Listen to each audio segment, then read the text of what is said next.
भवबंधुओं, भगवान महावीर स्वामी के शासन काल में विराजे आचार्य भगवान विशुद्ध सागर महामुनिराज की रत्नात्रय की छांव में बैठकर हम सभी जिनवाणी का रसपान कर रहे हैं।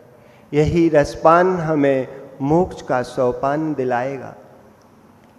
भवबंधुओं, आचार्य भगवान कुलभद्र स्वामी सार समुच्चय ग्रंथ में लिख रहे हैं और कि जो जिन मुद्रा है दिखती है, अरिहंत मुद्रा दिखती है तो परिणाम विशुद्ध होते हैं। अरिहंत मुद्रा दिखती है, जिन मुद्रा दिखती है तो परिणाम विशुद्ध होते हैं। आंख को स्थिर करो, तिरछा देखना ही तिरछापन है, तिरछा देखना ही तिरछापन है। तिर्यक वे देखें जिनके परिणाम तिर्यंच के हों, तिर्यंक वे देखें जिनके परिणाम तिरंच के हों, तो मनुष्यता समाप्त हो जाती। आपकी किसी भी संज्ञा को पुरुष पर पुरुष समझ रहा है, परस्पर समझ लेता है तो आपकी मनुष्यपना समाप्त है। हे मानव, आचार्य विशुद्ध सागर जी ने सद्देशना में लिखा है, ऐसा सार समुच की टीका करके आचार्य विशुद्ध सागर जी ने सद्देशना में लिखा है कि हे मानव, आपकी किसी भी संज्ञा को पर पुरुष समझ रहा है कि इनकी काम की इच्छा चल रही है, इनकी धन संचय की इच्छा चल रही है, कि इनकी भोज सामग्री की इच्छा चल रही है, तो भोजन की इच्छा चल रही है, इनकी परिग्रह संचय की दृष्टि चल रही है, भय लग रहा है, ये चारों संज्ञाओं की दृष्टि चल रही है, तो दूसरे पुरुष को बस में ये तिर्यंच है। मनुष्य मानव है, मनुष्य मानव है, मानवता मर्यादा पूर्ण जीवन जीता है। यदि संज्ञाओं की पूर्ति भी करता है तो मर्यादा में करता है। तो स्वान पर्याय नहीं है जिसको विवेक नहीं है, स्वान को कोई विवेक नहीं, तिर्यंचों को कोई विवेक नहीं है, वो अपनी मर्यादाओं का खुलेआम करते हैं, विवेक नहीं है। यदि वर्तमान में ज्ञानी लोग अमर्यादित जीवन जी रहे हैं तो सिद्धांत शास्त्र की भाषा में बोल देना कि ये द्रव्य से तो पुरुष है, ये द्रव्य से तो पुरुष है, भेष अवश्य है, मनुष्य है, लेकिन भाव से तिर्यंची है। तिर्यंचों की जो संज्ञा होती है वह प्रकट दिखाई देती है, जिनकी कोई लोक मर्यादा भी भंग हो चुकी है। आप अपने आप को मनुष्य कहना बंद कर देना। जिसकी लोक मर्यादा भंग हो चुकी है वो अपने आप को मनुष्य कहना बंद कर देना। आत्मवंचना तो तभी हो चुकी थी, आत्मवंचना तो तभी हो चुकी थी जब पाप करने का भाव मन में आया था, और आत्मनिंदा तो तभी हो चुकी थी जब परनिंदा का भाव मन में आया था। जो चित्त की प्रसन्नता, हृदय का गदगद भाव निर्दोषता में होती है वह सदोषता में नहीं। एक गिलास भी, यदि एक गिलास भी अमित भैया तुमने चुप कर खाया है तो ठेस लगेगी, हाँ मुझे दोष लग गया।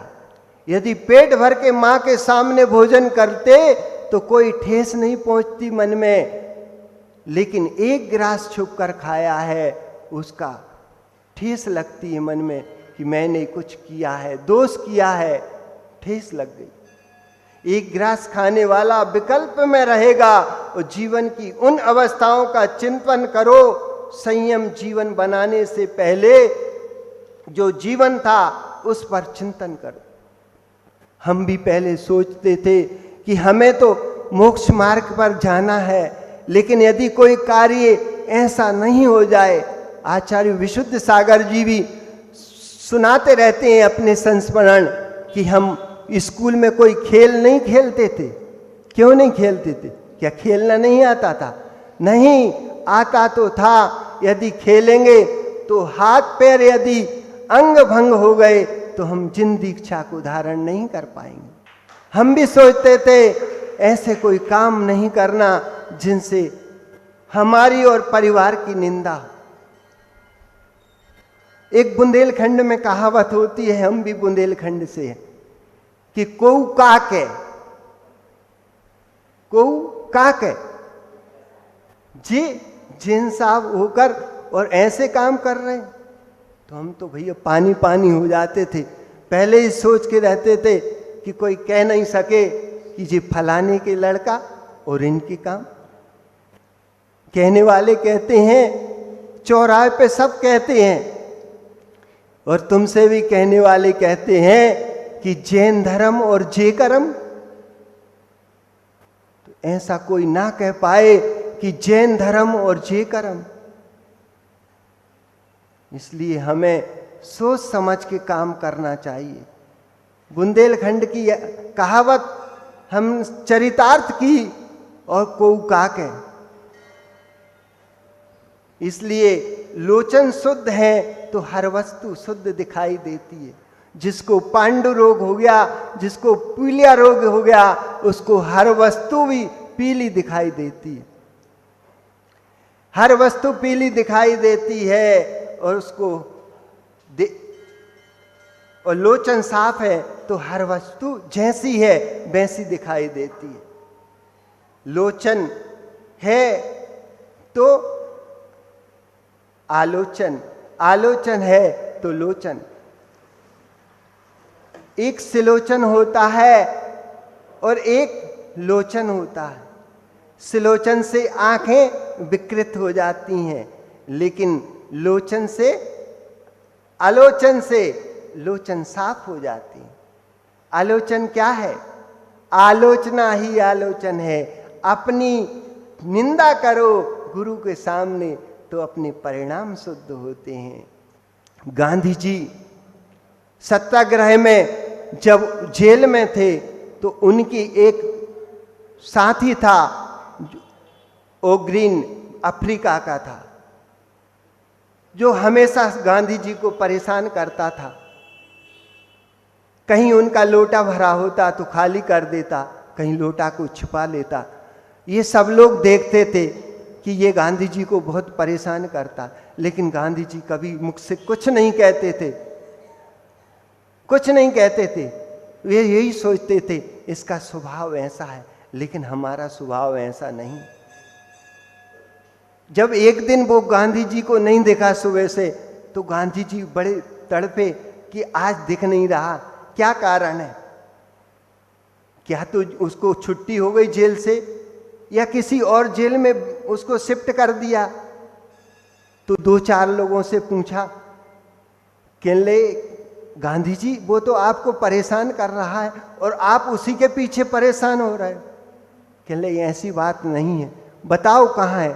पता किया तो सुबह से बेचारा बुखार में तड़प रहा था। गांधी जी गए, उसकी सेवा की। वो बेहोश था, गांधी जी ने सुबह से शाम तक उसकी खूब सेवा की। जब सुबह होते ही उसको थोड़ा बुखार मंद हुआ तो आंख खोल के देखता है, तो देखता क्या है कि मैं तो इनको परेशान करता था और ये रात भर मेरी सेवा करते रहे। वो उसका हृदय परिवर्तित हो गया और गांधी जी के प्रति जो द्वेष भाव था उसका द्वेष भाव मिट गया और हमेशा गांधी जी का भक्त हो गया। तो हम भी ऐसे बने कि यदि कोई विपरीत हमारे लिए कोई विरुद्ध कार्य भी करे तो हमें उसके प्रति उसका जैसा नहीं करना। यदि बिच्छू का स्वभाव डंक मारना है तो हमें उसके प्रति डंक नहीं मारना, हमें उसकी रक्षा करना है, हमें उसकी रक्षा करना। इसी भावना से हमें आत्मवंचना नहीं करना है, आलोचना करना है, पर निंदा नहीं करना। इसी भावना से भगवान महावीर स्वामी की जय। आचार्य भगवान विशुद्ध सागर महामुनि राज की।